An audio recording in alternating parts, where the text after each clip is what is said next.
اعوذ باللہ من الشیطان الرجیم بسم اللہ الرحمن الرحیم الف لام را کتاب انزلناہ الیک لتخرج الناس من الظلمات الى النور بإذن ربهم الى صراط العزیز الحمید اللہ الذی له ما فی السماوات وما فی الارض وویل للکافرین من عذاب شدید الذین یستحبون الحیاة الدنیا علی الآخرہ وَيَصُدُّونَ عَن سَبِيلِ اللَّهِ وَيَبْغُونَهَا عِوَجًا أُولَئِكَ فِي ضَلَالٍ بَعِيدٍ الف لام را یہ حروف مقطعات میں سے ہے۔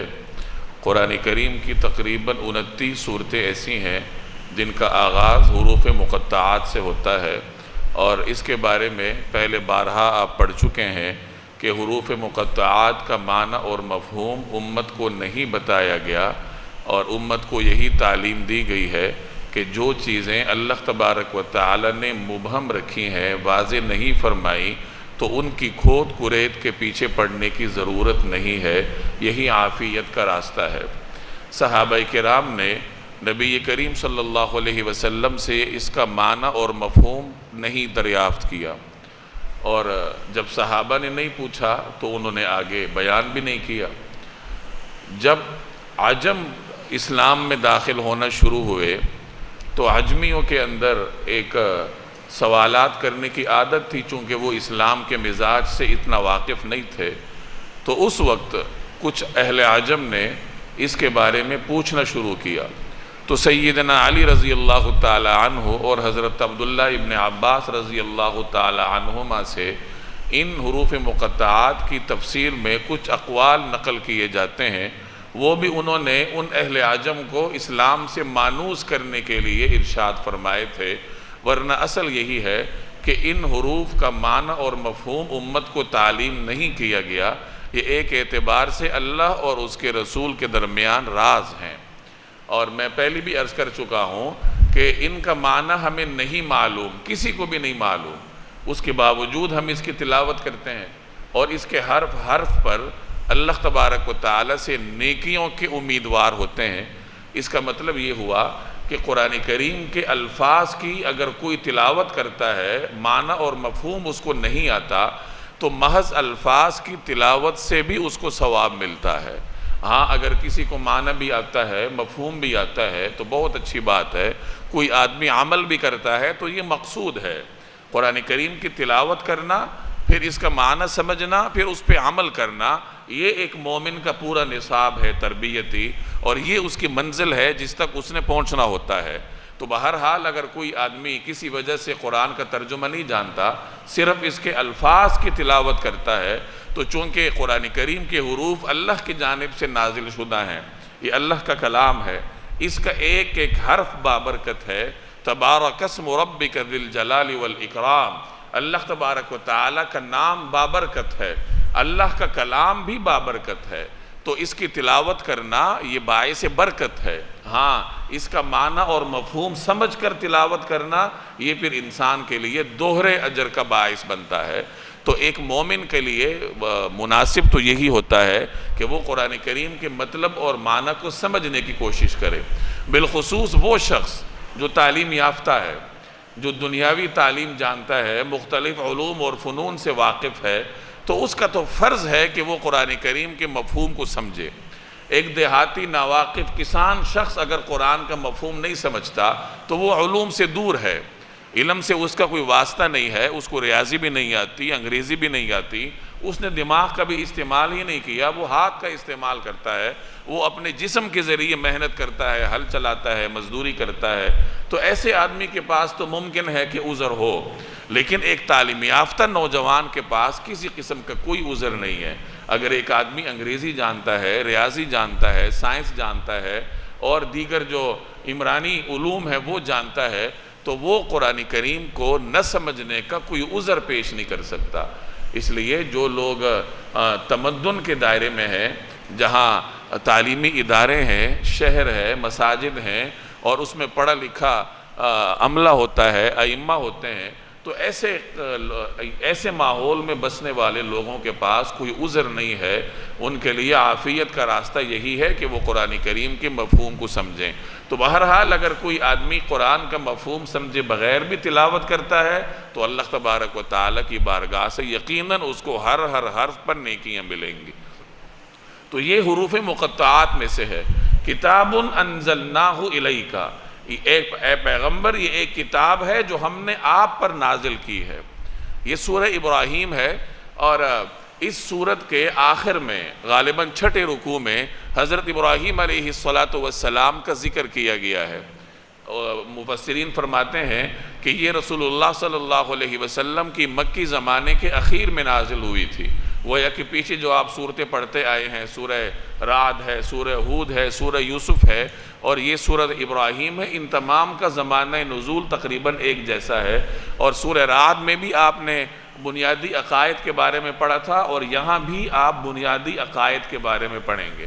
اس میں عقیدہ توحید آپ پڑھیں گے، عقیدہ رسالت پڑھیں گے، عقیدہ آخرت پڑھیں گے، قرآن کریم کی حقانیت کے بارے میں پڑھیں گے، مشرکین کی جانب سے عقیدہ رسالت پر جو اعتراضات ہوتے تھے اس کا جواب آپ پڑھیں گے، اللہ کی وحدانیت پر جو لوگوں کو اشکالات ہوتے تھے ان کے جوابات آپ پڑھیں گے۔ اب اس آیت میں عقیدہ رسالت بھی ہے، عقیدہ توحید بھی ہے، اور قرآن کریم کی حقانیت کا بھی بیان ہے۔ کتاب انزلناہ الیک، یہ ایک کتاب ہے جو ہم نے نازل کی ہے اے پیغمبر آپ کی طرف۔ اب ہم نے نازل کی، اس میں عقیدہ توحید کا بیان ہے کہ اللہ نے نازل کی ہے۔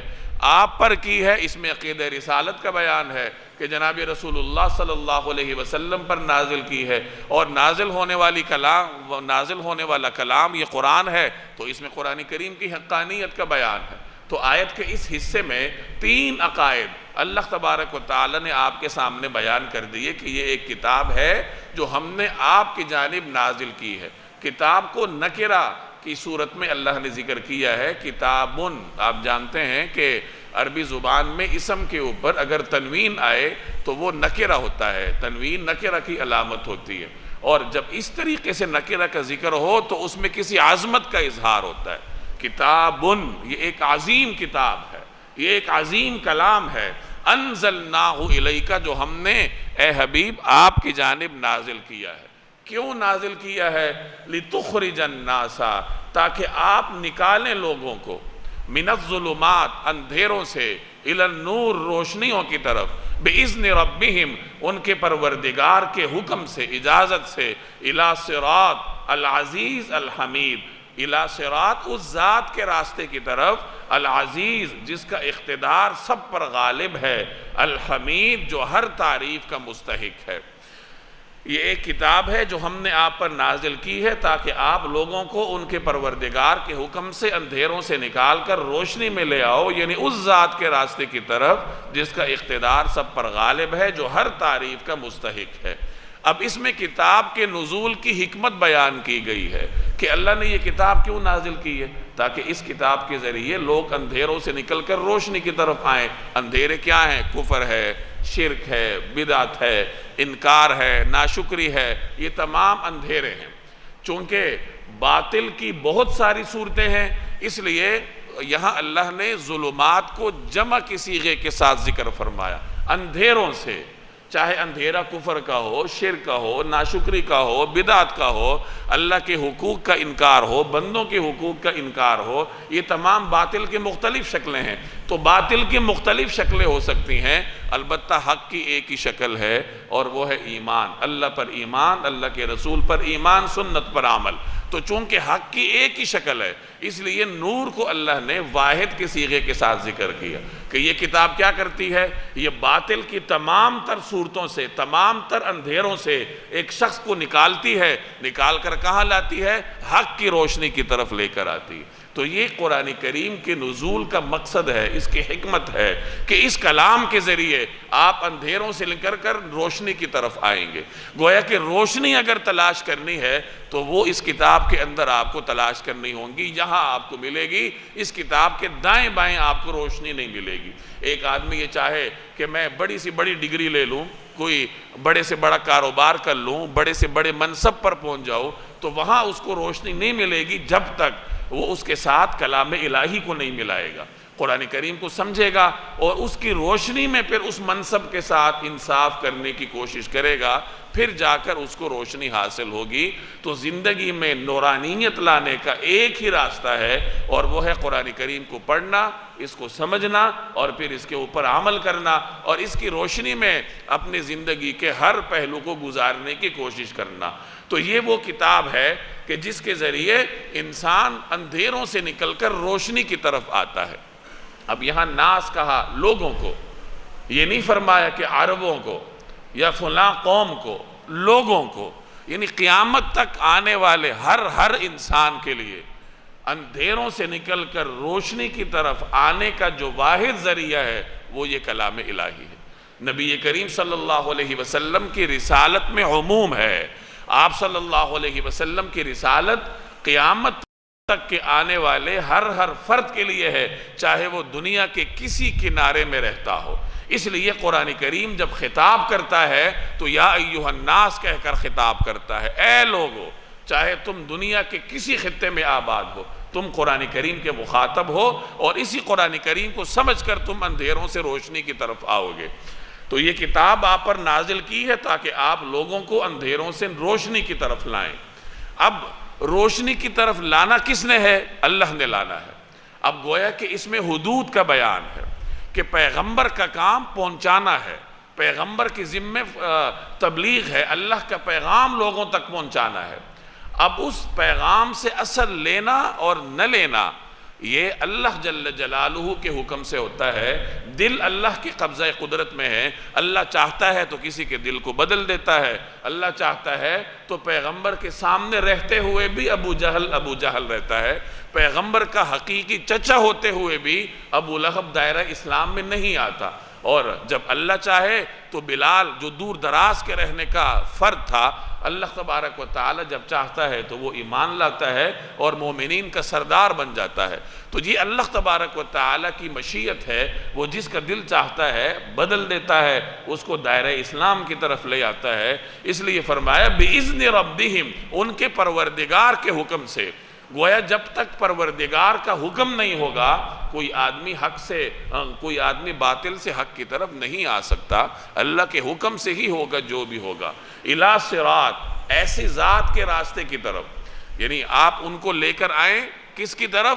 ایسی ذات کے راستے کی طرف، العزیز جس کا اقتدار سب پر غالب ہے، الحمید جو ہر تعریف کا مستحق ہے۔ اب صفات پہلے بیان کی کہ وہ ہر اقتدار کا مالک ہے، ہر تعریف کا مستحق ہے۔ وہ کون ہے؟ اللہ، وہ اللہ الذی لہ ما فی السماوات و ما فی الارض، وہ اللہ کے آسمانوں اور زمین میں جو کچھ ہے اسی کی ملکیت ہے۔ اب اس میں ایک قانون کا بیان ہے کہ زمین و آسمان کی ہر چیز اللہ تبارک و تعالی کی ملکیت ہے۔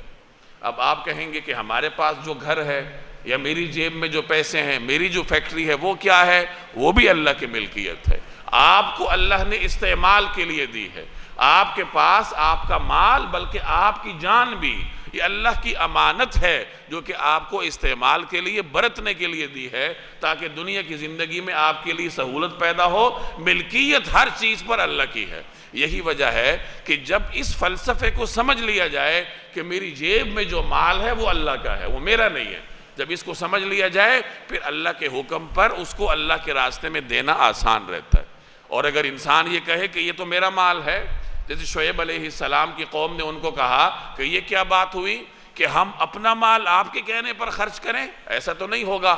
یہ وہی سرمایہ دارانہ سوچ ہے جو آج بھی سرمایہ دارانہ مزاج کے لوگوں میں موجود ہے کہ میرا مال ہے، میں نے کمایا ہے۔ جب انسان اس فلسفے کا حامی ہو، اس ذہنیت کا حامل ہو، تو پھر اللہ کے راستے میں دیتے ہوئے اس کو موت پڑتی ہے کہ میرا مال ہے، میں کیوں دوں، میں نے محنت کر کے کمایا ہے۔ اور جب آدمی یہ سمجھ لے کہ یہ مال میرا نہیں ہے، یہ اللہ تبارک و تعالی کا ہے اور اللہ تبارک و تعالی نے مجھے بطور امانت کے دیا ہے، تو پھر اللہ کے راستے میں خرچ کرنا آسان ہو جاتا ہے۔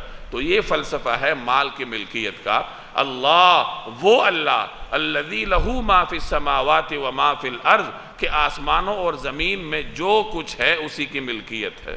وَوَيْلٌ لِّلْكَافِرِينَ مِنْ عَذَابٍ شَدِيدٍ وَوَيْلٌ لِّلْكَافِرِينَ، اور افسوس ہے ان لوگوں پر جو حق کا انکار کرتے ہیں، من عذاب شدید، کیونکہ انہیں سخت عذاب ہونے والا ہے۔ یعنی جو اللہ تبارک و تعالیٰ کی وحدانیت کو نہیں مانتے، ہر چیز پر اللہ کی ملکیت کو تسلیم نہیں کرتے، انکار کرتے ہیں، تو ان کے لیے تو بڑا سخت عذاب ہے، اور ایسے لوگوں پر افسوس ہے۔ وہ کون لوگ ہیں؟ ایسے لوگوں کی خصوصیات کیا ہے؟ آگے اس کا ذکر ہے۔ 3 خصوصیات ہیں ایسے لوگوں میں۔ الذین یستحبون الحیات الدنیا علی الآخرہ، وہ لوگ جو آخرت کے مقابلے میں دنیا کی زندگی کو پسند کرتے ہیں۔ وَيَصُدُّونَ عَن سَبِيلِ اللَّهِ، اور دوسروں کو اللہ کے راستے پر آنے سے روکتے ہیں۔ وَيَبْغُونَهَا عِوَجًا، اور اس میں ٹیڑھ تلاش کرتے رہتے ہیں۔ أُولَئِكَ فِي ضَلَالٍ بَعِيدٍ، وہ پرلے درجے کی گمراہی میں مبتلا ہیں۔ پیچھے جن کافرین کا ذکر ہوا، اس آیت میں ان کی 3 خصوصیات کا بیان ہے، کہ ان کی پہلی عادت یہ ہے کہ وہ آخرت کی زندگی کو، وہ دنیا کی زندگی کو آخرت پر ترجیح دیتے ہیں۔ یہاں ایک بات سمجھ لیجئے کہ اللہ نے انسان کو دنیا میں زندگی گزارنے کے لیے بھیجا ہے۔ اب ایسا تو ہو نہیں سکتا کہ انسان یہاں زندگی بھی گزارے اور زندگی کے اسباب اختیار نہ کرے، مال نہ کمائے، ملازمت نہ کرے، تجارت نہ کرے، گھر آباد نہ کرے، تو پھر دنیا کی زندگی کیسے گزارے گا؟ تو جب اللہ نے دنیا میں بھیجا ہے دنیا کی زندگی گزارنے کے لیے، تو ظاہر ہے کہ یہ اسباب اس کو اختیار کرنے پڑیں گے، اس کو تجارت کرنی پڑے گی، اس کو ملازمت کرنی پڑے گی، مزدوری کرنی پڑے گی، گھر آباد کرنا پڑے گا، یہ سارے کام اس کو کرنے ہوں گے، اور آخرت کی زندگی بھی اس کے سامنے ہے۔ اب ان دونوں میں توازن کیسے پیدا ہوگا؟ تو اس کا طریقہ کار اللہ نے تعلیم کیا ہے کہ دنیا کی زندگی گزارو اور اسباب اختیار کرو، مال کماؤ، خوب کماؤ، لیکن آخرت کو غالب رکھو، کہ جہاں دنیا کا سبب اختیار کرتے ہوئے تمہیں آخرت کو چھوڑنا پڑے تو آخرت کو نہ چھوڑو، دنیا کا سبب چھوڑ دو۔ دنیا اور آخرت کو اس طرح لے کر چلو کہ آخرت غالب ہو اور دنیا مغلوب ہو، اس طریقے سے دنیا کی زندگی گزارو۔ جہاں کہیں دنیا اور آخرت میں ٹکراؤ آ جائے تو دنیا کو چھوڑ دو، آخرت کو اپنا لو۔ جو آدمی ایسا نہیں کرتا تو یہ گویا کہ آخرت کو، دنیا کو آخرت پر ترجیح دے رہا ہے، وہ آخرت کو نیچے رکھ رہا ہے، دنیا کو اوپر رکھ رہا ہے، اور اسی چیز کا اللہ تبارک و تعالی نے انسان سے شکوہ کیا ہے۔ بل تؤثرون الحیات الدنیا، کہ تم لوگ کیا کرتے ہو، تم دنیا کی زندگی کو ترجیح دیتے ہو۔ یہ اللہ نے انسان سے شکوہ کیا ہے۔ شکوہ یہ نہیں کیا کاروبار کیوں کرتے ہو، دنیا کی زندگی کیوں گزارتے ہو، گھر کیوں آباد کرتے ہو، یہ شکوہ نہیں ہے، یہ تو کرنا ہے۔ شکوہ یہ ہے کہ آخرت کی زندگی کو تم ترجیح کیوں نہیں دیتے، دنیا کو کیوں ترجیح دے رہے ہو۔ تو خوب سمجھ لیجئے کہ دنیا میں رہتے ہوئے انسان نے وسائل اختیار کرنے ہیں، ملازمت کرنی ہے، اس نے تجارت کرنی ہے، اس نے مال کمانا ہے اپنے بال بچوں کے لیے اور اپنے لیے، لیکن آخرت کو غالب رکھنا ہے۔ آخرت کو غالب کیسے رکھنا ہے؟ کہ مال کمانا ہے حلال طریقے سے، خرچ کرنا ہے حلال طریقے سے، مال کے حقوق کو ادا کرنا ہے۔ جو آدمی مال کماتے ہوئے حدود کے اندر رہے اور مال کمانے کے بعد اس کے حقوق ادا کرے تو یہ مال اس کے لیے خیر ہے، خیر۔ قرآن کریم میں مال کو خیر بھی کہا گیا، فتنہ بھی کہا گیا۔ مطلب یہی ہے کہ اگر مال حلال طریقے سے کمایا جائے اور پھر اس کے حقوق ادا کیے جائیں تو یہ مال خیر ہی خیر ہے، اور اگر مال غلط طریقے سے کمایا جائے پھر اس کے حقوق ادا نہ کیے جائیں تو یہ مال انسان کے لیے فتنہ بن جایا کرتا ہے۔ تو خوب سمجھ لیجئے کہ اسلام میں رہبانیت نہیں ہے۔ رہبانیت کا مطلب یہی ہے کہ آپ دکان چھوڑ دو، آپ کاروبار چھوڑ دو اور مسجد میں آ کر بیٹھ جاؤ۔ اللہ تبارک و تعالی نے اس چیز کا مجھے اور آپ کو مکلف نہیں کیا، بلکہ دکان کے وقت دکان میں ہونا ہے، ملازمت کے وقت ملازمت پر ہونا ہے، اور جب اذان ہو اللہ کا منادی پکارے تو ہر چیز چھوڑ کر مسجد آنا ہے۔ اگر اذان ہونے کے بعد بھی کوئی شخص دکان میں بیٹھتا ہے تو اس کا مطلب یہ ہے کہ وہ دنیا کو ترجیح دے رہا ہے، کیونکہ جب اذان ہو گئی، اللہ کے منادی نے پکارا ہے، تو اب ہر چیز چھوڑ کر مسجد میں ایک مومن کو ہونا چاہیے۔ اگر وہ اس کے باوجود بازار میں پایا جا رہا ہے تو اس کا مطلب یہ ہے کہ وہ دنیا کو ترجیح دے رہا ہے، اور اسی چیز کا اللہ تبارک و تعالی انسان سے شکوہ کرتا ہے، اور یہی چیز انسان کے لیے ہلاکت کا سبب ہے۔ تو فرمایا الذین یستحبون الحیات الدنیا، وہ لوگ جو آخرت کے مقابلے میں دنیا کی زندگی کو پسند کرتے ہیں، وَيَسُدُّونَ عَن سَبِيلِ اللَّهِ، یہ دوسری خصوصیت ہے، دوسری عادت بد ہے کافروں کی، کہ وہ اللہ کے راستے میں، اللہ کے راستے سے لوگوں کو روکتے ہیں، یعنی رکاوٹیں پیدا کرتے ہیں، لوگوں کے لیے دین پر عمل کرنے کے راستے میں رکاوٹ بنتے ہیں، کسی کو نماز نہیں پڑھنے دیتے، لوگوں کو بزور بازو دین سے دور رکھنے کی کوشش کرتے ہیں، اس مقصد کے لیے خرچ بھی کرتے ہیں۔ جیسے آج کل عیسائی اور یہودی دنیا اسی چیز کی کوشش میں ہے کہ امت مسلمہ کو کسی نہ کسی طریقے سے قرآن کریم سے دور کیا جائے، اپنے پیغمبر سے دور کیا جائے، اور اس مقصد کے لیے وہ جسمانی توانائیاں بھی خرچ کرتے ہیں، مال بھی خرچ کرتے ہیں۔ تو یہ وہ لوگ ہیں جو خود بھی اللہ کے راستے کی طرف نہیں آتے اور دوسروں کو بھی راستے سے روکنے کی کوشش کرتے ہیں۔ اور تیسری خصوصیت کیا ہے؟ وَيَبْغُونَهَا عِوَجًا، اور وہ اس میں ٹیڑھ تلاش کرتے رہتے ہیں۔ ٹیڑھ تلاش کرنے کا مطلب کہ وہ دین کا مطالعہ اس لیے کرتے ہیں تاکہ کہیں سے کوئی ایسا حکم نکل آئے کہ جس کو ہم اپنے غلط نظریات کے لیے استعمال کر سکیں۔ ایک آدمی غلط نظریات رکھتا ہے، اس کا پرچار کرنا چاہتا ہے، اس مقصد کے لیے وہ دین کا مطالعہ کرتا ہے، کہیں سے اسے کوئی جملہ ملتا ہے اور وہ اس جملے کو غلط معنی پہنا کر اپنے مقاصد کے لیے لوگوں کے سامنے پیش کرتا ہے۔ تو اس کا ایک مطلب یہ بھی ہو سکتا ہے کہ وہ دین میں ٹیڑھ تلاش کرنے کی کوشش کرتے رہتے ہیں۔ اولئک فی ضلال بعید، وہ پرلے درجے کی گمراہی میں مبتلا ہے، یعنی جو کافر ہیں جن میں یہ تین عادتیں ہیں کہ آخرت پر دنیا کو ترجیح دیتے ہیں اور اللہ کے راستے سے روکتے ہیں اور دین میں کجی تلاش کرنے کی کوشش کرتے ہیں، تو ایسے لوگوں کی گمراہی میں کیا شک ہے۔ وما ارسلنا من رسول، اور ہم نے جب بھی کوئی رسول بھیجا ہے الا بلسان قومہ، خود اس کی قوم کی زبان میں بھیجا، لیبین لہم، تاکہ وہ ان کے سامنے حق کو اچھی طرح واضح کر سکے۔ اور ہم نے جب بھی کوئی رسول بھیجا خود اس کی قوم کی زبان میں بھیجا تاکہ وہ ان کے سامنے حق کو اچھی طرح واضح کر سکے۔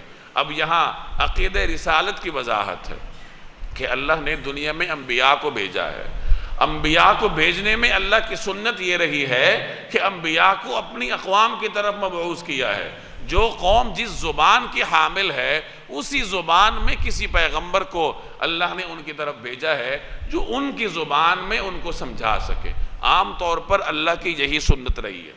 البتہ حضرت لوط علیہ السلام اپنی قوم کی طرف مبعوث نہیں ہوئے تھے، وہ اردن کے علاقے میں مبعوث ہوئے تھے، سدوم کے علاقے کی طرف، قوم سدوم کی طرف، اور وہ ان کی قوم نہیں تھی۔ لوط علیہ السلام تو حضرت ابراہیم علیہ السلام کے بھتیجے یا بھانجے تھے، اصلی وطن تو ان کا عراق تھا، وہاں سے ہجرت کر کے یہاں تشریف لائے تھے۔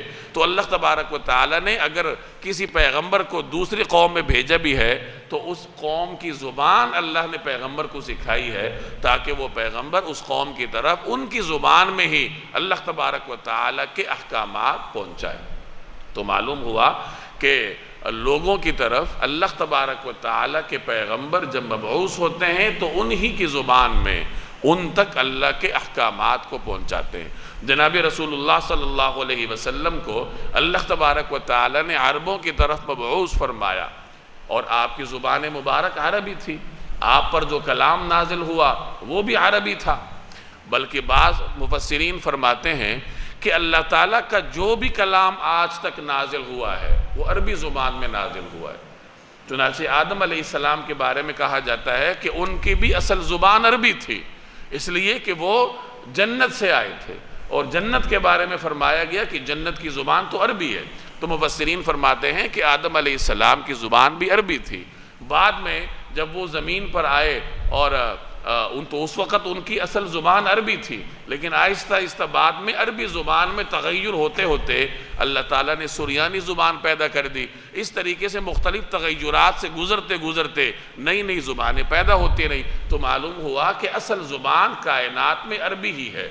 اور جیسے میں نے عرض کیا کہ بعض مفسرین نے نقل کیا ہے کہ اللہ تعالیٰ نے جو بھی کلام دنیا میں بھیجا ہے عربی زبان میں بھیجا ہے۔ حضرت جبریل علیہ السلام نے پیغمبر کی طرف ان کی زبان میں نقل کر کے ان کو سنایا ہے۔ یعنی اگر کوئی پیغمبر کسی خاص قوم کی طرف مبعوث ہوئے ہیں اور اللہ کا کلام ان کی طرف متوجہ ہے تو کلام الہی تو عربی میں نازل ہو رہا ہے، اور حضرت جبریل علیہ السلام مقامی زبان میں ترجمہ کر کے اس پیغمبر پر نازل فرما رہے ہیں، اور وہ پیغمبر پھر مقامی زبان میں اپنی قوم کی طرف پہنچا رہے ہیں۔ تو معلوم ہوا کہ دیگر جتنی کتابیں اتری ہیں وہ حقیقی زبان میں نہیں تھیں بلکہ ترجمے کی حالت میں تھی۔ قرآن کریم وہ واحد کتاب ہے جو کہ اللہ کا کلام بھی ہے اور اپنی حقیقی زبان میں ہے، عربی زبان میں اللہ تبارک و تعالی نے نازل فرمایا۔ تو نبی کریم صلی اللہ علیہ وسلم عربوں میں سے اللہ تبارک و تعالی نے آپ علیہ السلام کو مبعوث فرمایا۔ آپ کی زبان مبارکہ عربی تھی اور آپ کے اولین سننے والے بھی عربی تھے۔ اب آپ علیہ السلام کی رسالت میں قیامت تک رہنا تھا، اور قیامت تک مختلف اقوام نے آنا تھا، اور انہوں نے مختلف زبانوں کی حامل ہونا تھا۔ تو اللہ تبارک و تعالی نے اس کا انتظام یوں فرمایا کہ قرآن کریم کو نازل تو عربی زبان میں کیا، لیکن اس کا سمجھنا اللہ نے لوگوں کے لیے آسان کر دیا۔ چنانچہ قرآن کریم کی اس صفت تیسیر کی وجہ سے دنیا کی ہر زبان میں اس کا ترجمہ ہوتا رہا ہے، اور اپنی زبان میں ترجمے کی شکل میں قرآن کریم لوگوں تک پہنچتا رہا ہے۔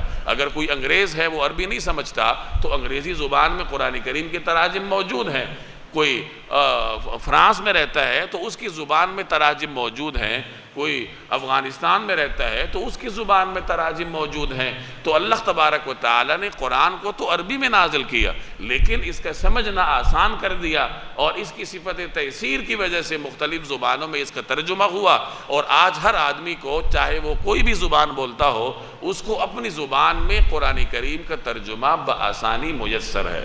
وَمَا أَرْسَلْنَا مِن رَسُول، اور ہم نے جب بھی کوئی رسول بھیجا إِلَّا بِلِسَانِ قَوْمِ، تو اس کو اپنی قوم کی زبان میں بھیجا، لِيُبَيِّنَ لَهُمْ، تاکہ وہ ان کے سامنے حق کو اچھی طرح واضح کر سکے۔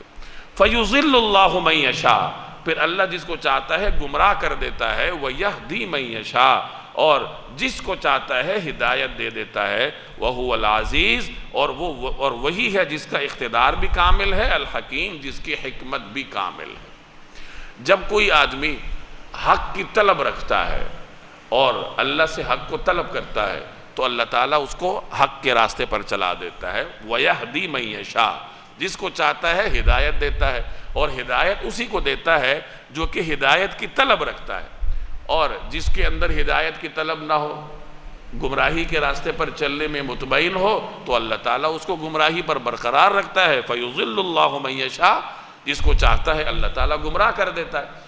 اللہ نے انسان کے سامنے دونوں راستے رکھے ہیں، حق کا بھی اور باطل کا بھی، نتائج بھی رکھے ہیں کہ اگر حق کے راستے پر چلو گے تو یہ نتائج ہیں، باطل کے راستے پر چلو گے تو یہ نتائج ہیں، اور دونوں میں تمیز کرنے کے لیے انسان کو عقل بھی دی ہے، اور اس عقل کی تائید کرنے کے لیے اللہ تبارک و تعالی نے وحی کی شکل میں نقل بھی دی ہے، کہ اس کے بعد نقلی علوم بھی ہیں اور اس کی عقل بھی ہے۔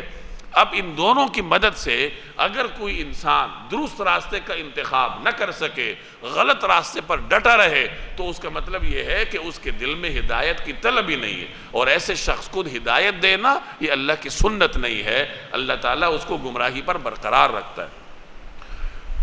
آگے فرمایا کہ اس کا اقتدار بھی کامل ہے، حکمت بھی کامل ہے، یعنی اگر وہ کسی کو گمراہی پر برقرار رکھتا ہے یا کسی کو ہدایت دیتا ہے تو یہ اس کی حکمت کے تقاضے ہیں، اس کی حکمت مکمل ہے، کامل ہے، اور اس کی حکمت کے تحت یہ تمام فیصلے ہوتے ہیں کہ کوئی آدمی برائی کے راستے پر ہوتا ہے اور کوئی آدمی حق کے راستے پر ہوتا ہے۔ وَلَقَدْ أَرْسَلْنَا مُوسَى بِآيَاتِنَا، اور ہم نے موسیٰ کو اپنی نشانیاں دے کر بھیجا، أَنْ أَخْرِجْ قَوْمَكَ مِنَ الظُّلُمَاتِ إِلَى النُّورِ، کہ اپنی قوم کو اندھیروں سے نکال کر روشنی میں لاؤ، وَذَكِّرْهُمْ بِأَيَّامِ اللَّهِ، اور اللہ نے جو دن دکھائے ہیں ان کے حوالے سے انہیں نصیحت کرو۔ إِنَّ فِي ذَلِكَ لَآيَاتٍ، حقیقت یہ ہے کہ ان واقعات میں نشانیاں ہیں، لِكُلِّ صَبَّارٍ شَكُورٍ، ہر اس شخص کے لیے جو صبر اور شکر کا خوگر ہو۔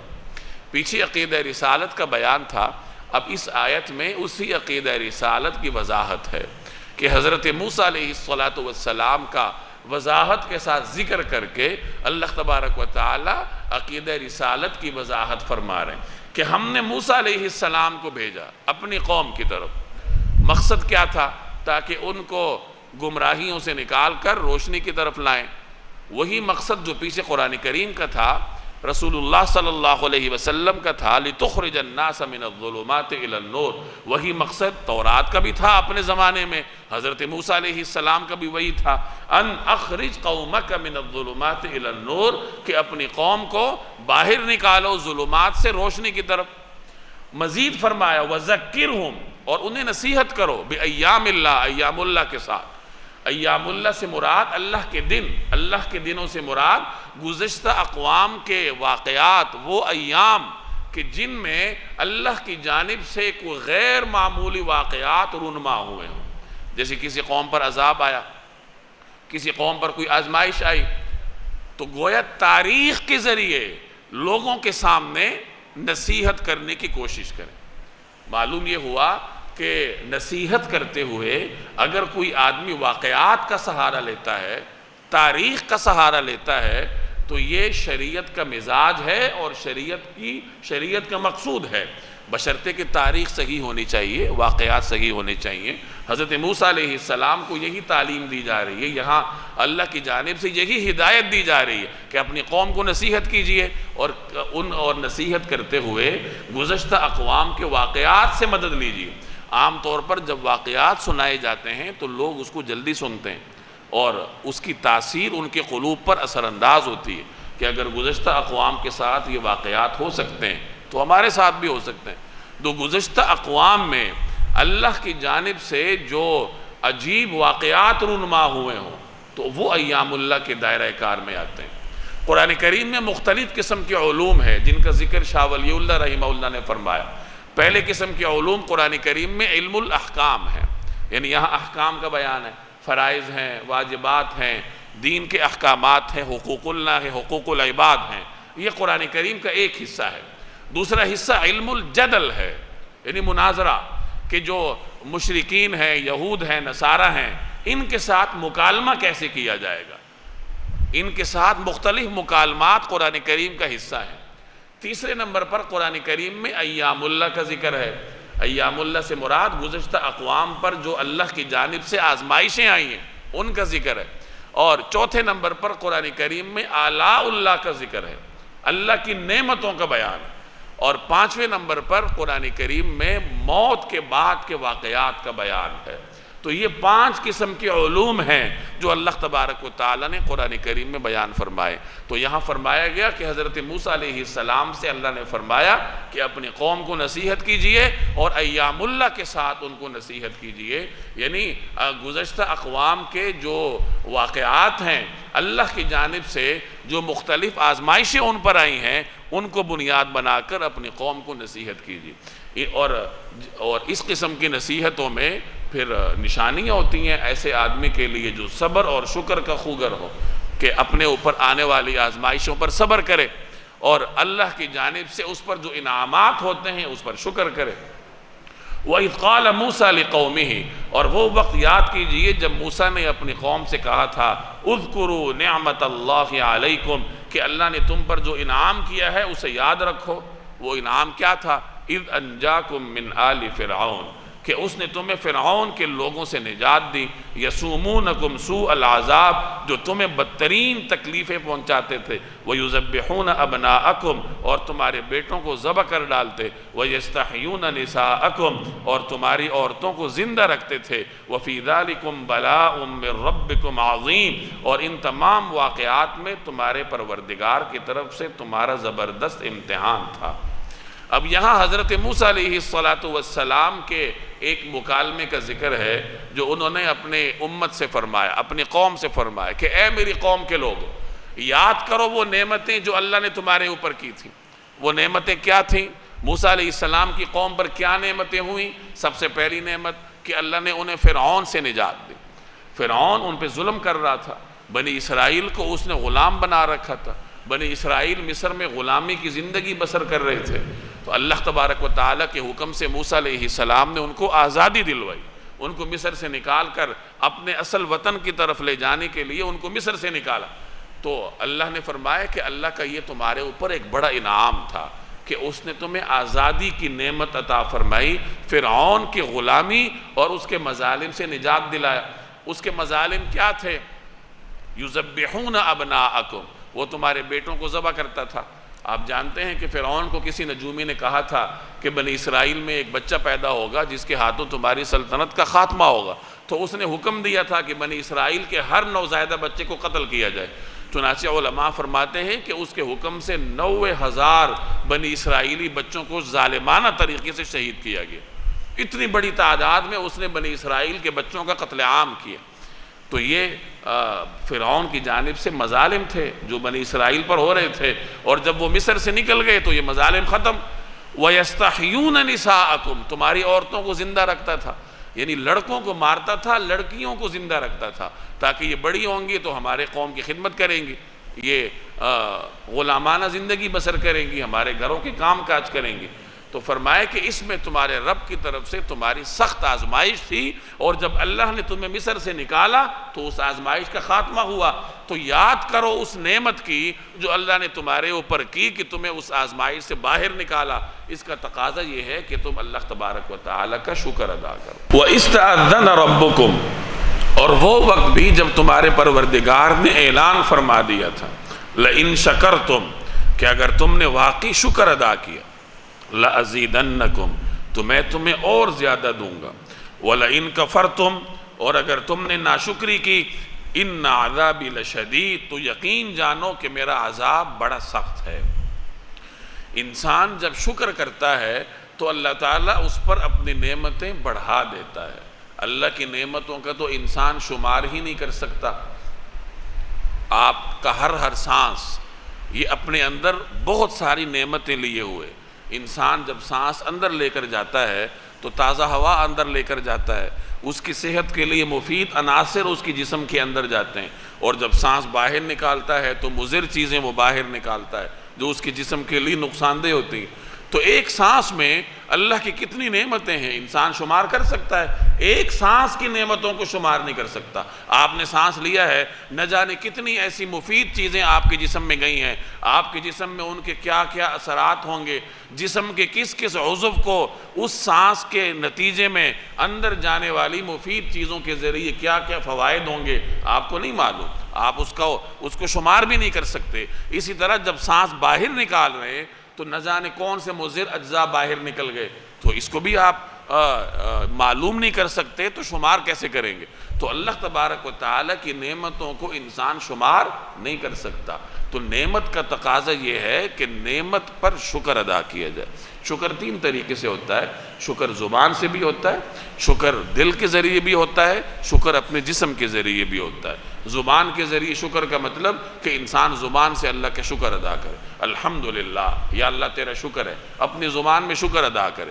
دل کے ذریعے شکر کا مطلب کہ دل میں اللہ کی عظمت ہو، اور جسم کے ذریعے شکر کا مطلب کہ اپنے جسمانی اعضاء کو اللہ کی اطاعت کے لیے استعمال کرے، کہ پہلے فرائض اور سنتیں پڑھتا تھا، اللہ نے کوئی فضل کیا ہے، اب نوافل پڑھنا شروع کر دے، نوافل میں کثرت کرتا جائے، ذکر اذکار میں کثرت کرتا جائے، جیسے جیسے نعمتیں بڑھتی جائیں ویسے ویسے وہ عبادات میں اضافہ کرتا جائے۔ تو یہ شکر کا طریقہ کار ہے کہ زبان سے بھی شکر، دل سے بھی شکر، اور اپنے جسمانی اعضاء سے بھی شکر۔ اور جب اس طریقے سے کوئی آدمی شکر کرتا ہے تو اللہ تبارک و تعالیٰ اس پر اپنی نعمتوں میں اضافہ کر دیتا۔ لَإِن شَكَرْتُمْ، اگر تم نے واقعی شکر ادا کیا، لَأَزِيدَنَّكُمْ، تو میں تمہیں اور زیادہ دوں گا، اور اگر انکار کرو گے تو پھر تو میرا عذاب بڑا سخت ہے۔ اللہ کو انسان سے ناشکری گوارا نہیں ہے، بے وفائی گوارا نہیں۔ اگر کوئی آدمی شرک کرتا ہے تو یہ اللہ کے ساتھ بے وفائی ہے کہ اللہ کو چھوڑ کر دوسری طرف جا رہا ہے۔ تو انسان سے بے وفائی اور ناشکری یہ اللہ تبارک و تعالیٰ کو کسی صورت میں گوارا نہیں۔ وقال موسیٰ، اور موسیٰ علیہ السلام نے فرمایا تھا، ان تکفروا انتم ومن فی الارض جمیعا، کہ اگر تم اور زمین پر بسنے والے تمام لوگ بھی ناشکری کریں، فإن اللہ لغنی حمید، تو اللہ بڑا بے نیاز ہے، بذات خود قابل تعریف۔ یعنی دیکھو، اگر تم شکر ادا کرو گے تو تمہارے اوپر فضل کا اضافہ ہوگا، تمہارا فائدہ ہوگا۔ ناشکری کرو گے تو اپنا نقصان کرو گے، اللہ کا تو کچھ نہیں بگڑتا۔ اگر دنیا کے تمام انسان ناشکری کریں، تو اللہ تبارک و تعالیٰ کے خزانوں میں کوئی کمی نہیں ہوتی۔ دنیا کے تمام انسان شکر کریں، اللہ کے خزانوں میں کوئی اضافہ نہیں ہوتا۔ انسان نیک کام کرے گا اپنے فائدے کے لیے کرے گا، غلط کام کرے گا وبال اسی کو بھگتنا پڑے گا۔ الم یاتکم نبأ الذین من قبلکم، کیا تمہیں ان لوگوں کی خبر نہیں پہنچی جو تم سے پہلے گزر چکے ہیں؟ اب یہاں قرآن کریم مشرکین مکہ سے مخاطب ہے کہ اے لوگو، اے کفار مکہ، کیا تمہیں ان لوگوں کی خبر نہیں پہنچی جو تم سے پہلے گزر چکے ہیں؟ قوم نوح، قوم نوح، وعاد، عاد، وثمود اور سمود، والذین من بعدہم، اور ان کے بعد آنے والی قومیں، لا یعلمہم الا اللہ، جنہیں اللہ کے سوا کوئی نہیں جانتا۔ اب یہ بھی تاریخ کا بیان ہے کہ اے لوگو اپنی تاریخ پر غور کرو، تم سے پہلے یہاں بڑے بڑے لوگ گزرے تھے، قوم نوح کے لوگ گزر چکے ہیں، قوم عاد کے لوگ گزر چکے ہیں جنہیں اللہ نے بڑے ڈیل ڈول سے نوازا تھا، قوم سمود کے لوگ گزر چکے ہیں جنہیں اللہ نے فنکاری کی صفت سے نوازا تھا، وہ بڑی بڑی چٹانوں کو تراش کر عجیب و غریب مکانات تعمیر کرتے تھے جو آج بھی ان کے آثار میں موجود ہیں۔ لیکن جب ان اقوام نے ان تمام نعمتوں پر ناشکری کی تو اللہ نے انہیں نیست و نابود کر دیا۔ تو کیا تمہیں ان کی تاریخ نہیں پہنچی؟ تمہیں ان کی ہسٹری نہیں معلوم؟ اگر معلوم ہے تو اس سے سبق حاصل کرو۔ یہاں اللہ نے ایک اور چیز کا بیان فرمایا کہ قوم نوح، قوم عاد، قوم سمود اور ان کے بعد بہت ساری قومیں جن کو اللہ کے سوا کوئی نہیں جانتا۔ اس کا یہ مطلب ہوا کہ دنیا میں بہت ساری اقوام ایسی گزری ہیں جن کی تاریخ انسان کو معلوم نہیں ہے، جن اقوام کے نام ہمیں معلوم نہیں ہیں، ان کی جغرافیائی حیثیت سے ہم جاہل ہیں، ہمیں کچھ معلوم نہیں ہے ان کے بارے میں۔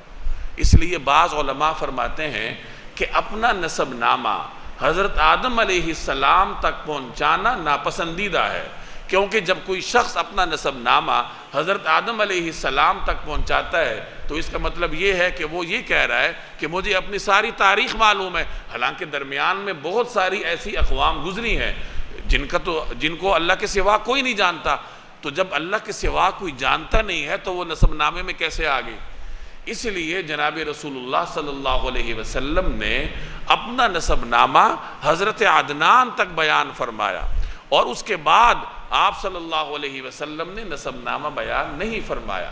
اس لیے حدیث کی روایت میں ہے کذب النسابون، کہ جو نسب نامہ بیان کرنے والے ہیں عدنان سے آگے آدم علیہ السلام تک پہنچانے والے، انہوں نے غلط بیانی سے کام لیا ہے۔ گویا رسول اللہ صلی اللہ علیہ وسلم کا نسب نامہ اگر کسی نے بیان کرنا ہے تو وہ جناب عدنان تک بیان کرے گا، اس کے بعد صحیح سند سے ثابت نہیں ہے، کیونکہ درمیان میں ایسی اقوام گزری ہوں گی جنہیں اللہ تبارک و تعالیٰ کے سوا کوئی نہیں جانتا۔ اس لیے اگر کوئی شخص اپنا نسب نامہ بیان کرتا ہے تو حضرت آدم علیہ السلام تک بیان کرنے کی اس کے پاس کوئی طاقت ہی نہیں ہے، کوئی سورس نہیں ہے، کیونکہ اللہ نے کہہ دیا کہ بہت ساری ایسی اقوام گزری ہیں کہ جن کو میرے سوا کوئی نہیں جانتا۔ تو جب اللہ کے سوا کوئی جانتا نہیں ہے تو وہ ریکارڈ پر بھی نہیں آ سکتی، اور ریکارڈ پر نہیں آ سکتی تو پھر کوئی آدمی اپنا نسب نامہ آگے تک پہنچا ہی نہیں سکتا۔ اس لیے حدیث کی معتبر کتابوں میں جناب رسول اللہ صلی اللہ علیہ وسلم کا نسب نامہ عدنان تک بیان ہوا ہے، اور اس کے بعد خاموشی ہے۔ تو فرمایا کہ لا یعلمہم الا اللہ، ان اقوام کو اللہ تبارک و تعالیٰ کے سوا کوئی نہیں جانتا۔ جاءتہم رسلہم بالبینات، ان سب کے پاس ان کے رسول کھلے کھلے دلائل لے کر آئے۔ فردوا ایدیہم فی افواہہم، تو انہوں نے ان کے منہ پر اپنے ہاتھ رکھ دیے۔ اقوام نے اپنی طرف آنے والے پیغمبروں کے منہ پر اپنے ہاتھ رکھ دیے۔ منہ پر ہاتھ رکھنے کا مطلب کہ ان کو حق بیان کرنے سے روک دیا۔ اس کا مطلب یہ ہوا کہ باطل اقوام کا وتیرا رہا ہے کہ وہ انبیاء کا انکار بھی کرتے تھے، انبیاء کی بے ادبی بھی کرتے تھے۔ یہاں علماء نے اس کے کئی مطلب بیان کیے۔ ایک تو یہ کہ اپنا ہاتھ پیغمبر کے منہ پر رکھ دیا، دوسرا یہ کہ پیغمبر کا ہاتھ ان کے منہ پر رکھ دیا۔ تو یہ تمام تر اس آیت کے مفہوم میں شامل ہے، ان میں سے کوئی بھی مفہوم مراد لیا جا سکتا ہے۔ خلاصہ یہ نکلا کہ باطل اقوام کی یہ عادت رہی ہے کہ وہ انبیاء کا انکار بھی کرتے تھے اور ان کی شان میں بے ادبی بھی کرتے تھے۔ اور آج بھی یہی صورتحال ہے کہ آج بھی لوگ اہل حق کا انکار بھی کرتے ہیں اور اہل حق کی شان میں بے ادبی بھی کرتے ہیں۔ فَرَدُّوا أَيْدِيَهُمْ فِي أَفْوَاهِهِمْ، تو انہوں نے ان کے منہ پر اپنے ہاتھ رکھ دیے، وَقَالُوا، اور کہا، اِنَّا كَفَرْنَا بِمَا أُرْسِلْتُمْ بِهِ، جو پیغام تمہیں دے کر بھیجا گیا ہے ہم اس کو ماننے سے انکار کرتے ہیں، یعنی انکار بھی کر رہے ہیں، بے ادبی بھی کر رہے ہیں۔ وَإِنَّا لَفِي شَكٍّ مِّمَّا تَدْعُونَنَا إِلَيْهِ مُرِيبٍ، اور جس بات کی تم ہمیں دعوت دے رہے ہو اس کے بارے میں ہمیں بڑا بھاری شک ہے، ہمیں تمہاری بات پر یقین نہیں ہے۔ معجزات بھی دیکھتے ہیں، سب سے بڑا معجزہ پیغمبر کی زندگی ہوتی ہے، سب سے بڑا معجزہ یہ پیغمبر کے چہرے کا دیدار کرنا ہوتا ہے۔ جناب رسول اللہ صلی اللہ علیہ وسلم کے چہرہ انور کا دیدار ہی لوگوں کے لیے سب سے بڑا معجزہ تھا۔ جیسے حضرت عبداللہ بن سلام نے نبی کریم صلی اللہ علیہ وسلم کا دیدار کیا۔ حضرت عبداللہ بن سلام یہ یہود کے بہت بڑے عالم تھے۔ جب رسول اللہ صلی اللہ علیہ وسلم ہجرت کر کے مدینہ طیبہ تشریف لے جا رہے تھے اور راستے میں قباء میں آپ کا قیام تھا، تو اہل مدینہ ملنے آ رہے تھے، عبداللہ بن سلام بھی ملنے کے لیے آئے۔ اس وقت وہ مسلمان نہیں ہوئے تھے، یہود کے چوٹی کے علماء میں سے تھے۔ ان کا اپنا بیان ہے کہ جب میں نے پہلی نگاہ میں رسول اللہ صلی اللہ علیہ وسلم کو دیکھا، آپ کا جمال میرے سامنے آیا، تو سب سے پہلا جو لفظ ان کی زبان سے نکلا وہ یہی تھا کہ یہ کسی سچے کا ہی چہرہ ہو سکتا ہے، یعنی ایسا پرنور چہرہ یہ سچ کے مجموعے کا ہو سکتا ہے، یہ سراپا سچ ہی کا ہو سکتا ہے۔ تو پیغمبر کے چہرہ انور کا دیدار ہی سب سے بڑا معجزہ ہوتا ہے۔ تو ان معجزات کے باوجود بھی چونکہ اس کے اندر صلاحیت نہیں ہے، اپنی صلاحیت کو مار چکا ہے، اس لیے اللہ تبارک و تعالی نے اس کے دل کو تبدیل نہیں کیا۔ پیچھے آپ پڑھ کر آئے، فَيُضِلُّ اللَّهُ مَن يَشَاءُ، اللہ جس کو چاہتا ہے گمراہی پر رکھتا ہے۔ تو انہوں نے کہا ہمیں تو بڑا بھاری شک ہے، یعنی پیغمبر کا دیدار کر رہے ہیں، پیغمبر کی زندگی کو دیکھ رہے ہیں اور اس کے باوجود انکار کر رہے ہیں۔ نبی کریم صلی اللہ علیہ وسلم نے اہل مکہ سے خطاب کرتے ہوئے فرمایا تھا، قرآن کریم میں اس کا ذکر ہے کہ میں تم میں اس سے پہلے ایک زندگی گزار چکا ہوں، یعنی 40 سال تمہارے ماحول میں بسر کر چکا ہوں، تو میری زندگی ہی میری حقانیت کی دلیل ہے۔ یہ ایک پیغمبر ہی کر سکتا ہے جو اپنی زندگی کو اپنی سچائی کے لیے دلیل بنائے۔ اللہ تبارک و تعالی نے پیغمبروں کو ایسی مبارک، ایسی پاکیزہ، ایسی قابل رشک زندگی دی ہوتی ہے، اور ابتدا ہی سے وہ ایسی قابل رشک زندگی گزارتے ہیں جو کہ آگے جا کر ان کی نبوت کے لیے باقاعدہ دلیل کے طور پر ہوتی ہیں۔ تو رسول اللہ صلی اللہ علیہ وسلم نے بھی 40 برس جو اپنی حیات مبارکہ مکہ کے ماحول میں گزاری تھی، تو بعثت کے بعد آپ نے اپنی اسی حیات مبارکہ کو دلیل بنایا کہ دیکھو میں تمہارے اندر ایک زمانہ گزار چکا ہوں، تم میری زندگی دیکھ چکے ہو، کیا تم عقل نہیں رکھتے؟ کیا تم غور نہیں کرتے؟ پہلے تم امین کہتے تھے، پہلے تم صادق کہتے تھے، اب جب ایسا پیغام آیا جو تمہاری سرمایہ دارانہ سوچ سے ٹکرا رہا ہے، اب تم انکار پر تلے ہوئے ہو، کیا تم عقل نہیں رکھتے؟ تو یہاں اسی کا ذکر ہے کہ وہ پیغمبروں سے کہہ رہے کہ ہمیں تو تمہارے پیغام پر شک ہے۔ ان تمام معجزات کے باوجود، اس تمام پاکیزہ کردار کے باوجود وہ پیغمبر کے فرمان پر، پیغمبر کے پیغام پر شک کر رہے ہیں۔